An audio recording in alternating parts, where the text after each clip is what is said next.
उपचुनाव के लिए नामांकन हो चुका है। सियासी पारा एक बार फिर से उत्तराखंड में चढ़ता हुआ नजर आ रहा है।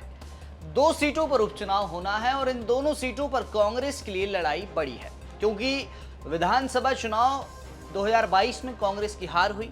2024 के लोकसभा चुनाव में भी 5 सीटों पर कांग्रेस की हार हुई। ऐसे में इन 2 सीटों पर कांग्रेस के लिए ये चुनाव अहम हो जाता है।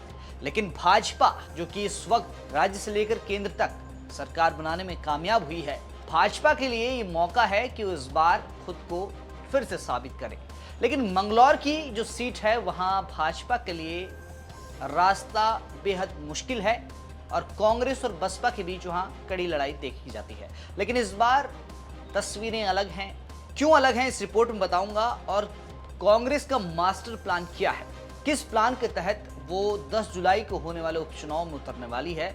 करण महारा, जो प्रदेश अध्यक्ष हैं कांग्रेस के, उन्होंने इसका खुलासा किया है। इस पूरी रिपोर्ट में बात करेंगे उपचुनाव की, मंगलौर सीट की। नमस्कार, आप देख रहे हैं उत्तराखंड तक, मैं हूं आपके साथ विजय नेगी। बद्रीनाथ और मंगलौर सीट पर उपचुनाव होना है। 10 जुलाई को मतदान होगा और 13 जुलाई को रिजल्ट आ जाएगा। अब ऐसे में मंगलौर और बद्रीनाथ की सीट जो खाली है, वहां विधायक बन जाएगा। लेकिन मंगलौर की सीट पर क्या स्थिति है? मंगलौर की सीट पर 2022 में जब विधानसभा चुनाव हुए तो वहां बसपा प्रत्याशी सरवत करीम अंसारी 500 वोटों से जीत गए थे काजी निजामुद्दीन, जो कांग्रेस प्रत्याशी से उनसे। वहीं जो भाजपा प्रत्याशी थे वो 16,000 वोटों में सिमट कर रह गए थे, यानी वो बहुत पीछे थे और सीधी लड़ाई बसपा और कांग्रेस के बीच थी। इस बार भी कुछ उसी प्रकार की तस्वीरें देखने को मिल रही हैं, लेकिन भाजपा इस बार इस सीट से करतार सिंह भड़ाना को चुनाव लड़वा रही है, जो कि हरियाणा से आए हैं।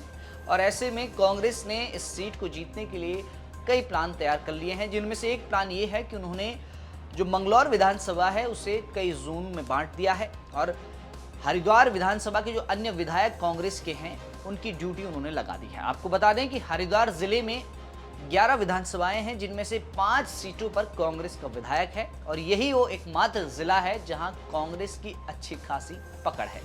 अब मंगलौर सीट की बात करें तो वहां इस बार भी कांग्रेस ने काजी निजामुद्दीन को मैदान में उतारा है, नामांकन भर लिया है उन्होंने। और बसपा से सरवत करीम अंसारी के बेटे मैदान में होंगे, मोंटी अंसारी। और इस सीट पर इस बार भी लड़ाई त्रिकोणीय होती हुई नजर आ रही है। लेकिन कांग्रेस का मास्टर प्लान क्या है, क्या कुछ कह रहे हैं कांग्रेस प्रदेश अध्यक्ष, एक बार सुनते हैं। उसके लिए हम प्रभारी नियुक्त करें, उसी के लिए हम कहाँ विधायकों की ड्यूटी होगी, कहाँ जिलाध्यक्षों की ड्यूटीज लगाएंगे, कहाँ हमारे पूर्व विधायक और कुछ सीनियर्स की ड्यूटीज लगेंगी, उसी पर आज चर्चा है और उसी के लिए हम चुनाव में आप और हम सब ने देखा है, उसको महसूस किया है। इस समय जिस तरीके से प्रधानों को डराया जा रहा है, राशन डीलर्स को डराया जा रहा है, तो निश्चित ही बीजेपी कोशिश करेगी। और उनके लिए लोकतंत्र बड़ी चीज नहीं है, उनके लिए आइडियोलॉजी बड़ी चीज नहीं है। उनके गौतम जी ने खुद ही कह दिया, गौतम ने कहा कि जीत ज्यादा जरूरी होती है, इसीलिए वो अपनी आइडियोलॉजी से बाहर के आदमी को लेकर आए हैं, जो कभी बीजेपी का सदस्य नहीं रहा, वो लोकदल का विधायक है और ऐसे आदमी को हरियाणा का विधायक है, उसको चुनाव लड़ाने के लिए ले गए। ऐसे समझा जा सकता है बीजेपी किस हालत में। अब देखिए, प्लान तो सभी पार्टियां बनाती हैं, उनमें काम करती हैं, लेकिन जीत और हार किसी एक प्रत्याशी की होती है।